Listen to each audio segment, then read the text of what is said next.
एक बार की बात है, स्वामी विवेकानंद जयपुर गए थे एक कार्यक्रम के लिए।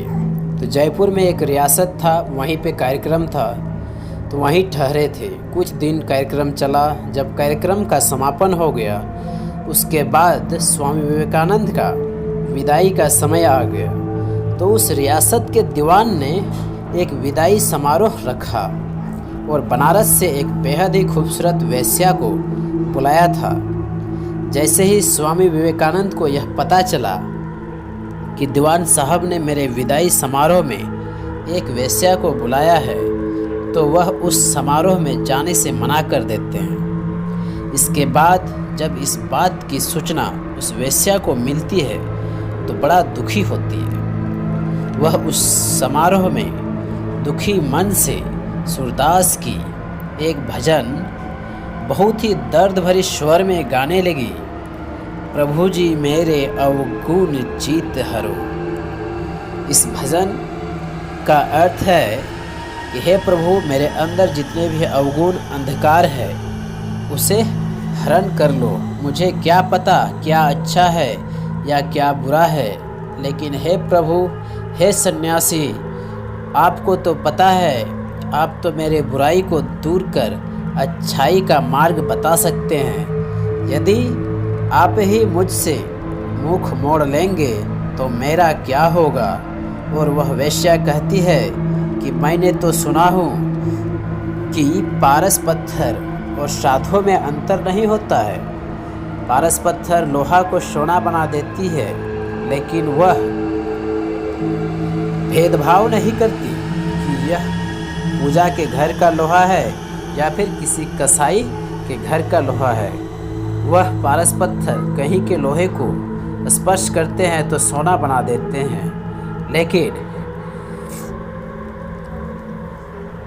वह पारस का पत्थर यदि सिर्फ पूजा के घर के लोहा को ही सोना बनाती, तब तो वह पारस पत्थर पारस नहीं रह जाता।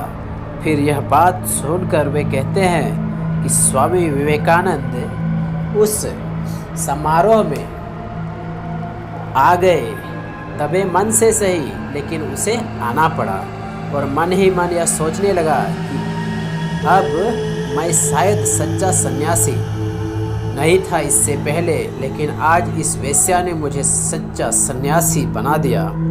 और कहते हैं कि स्वामी विवेकानंद को अपना कुटिया, अपना आश्रम जाने में रोज 2 मील अधिक रास्ता तय करना पड़ता था, क्योंकि वह जिस रास्ते से अपना आश्रम नज़दीक पड़ता था उस रास्ते में वेश्या का मोहल्ला था। तो वह उस मोहल्ले से होकर नहीं जाकर 2 मील अधिक रास्ता तय करके घूम के अपना आश्रम जाते थे। लेकिन उस दिन समारोह वाली घटना के बाद स्वामी विवेकानंद ने वह 2 मील की अधिक यात्रा करना छोड़ दिया और अपना आश्रम भी उस वेश्या के मोहल्ले से होकर जाने लगा। और उस दिन के बाद से उसके मन में जो थोड़ी सी गलत धारणा था वह भी खत्म हो गया और वह सच्चा सन्यासी बन गया। और मन में न तो आकर्षण और न तो विकर्षण रहा। वह अब वेश्याओं को देखकर भी आकर्षित नहीं होते थे और उसके मन में कोई गलत धारणा नहीं उत्पन्न होती थी।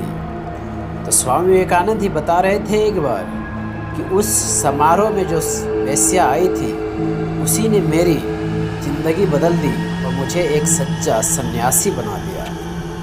यह घटना हमेशा अपनी ज़िंदगी में याद किया जाएगा और करते रहेंगे।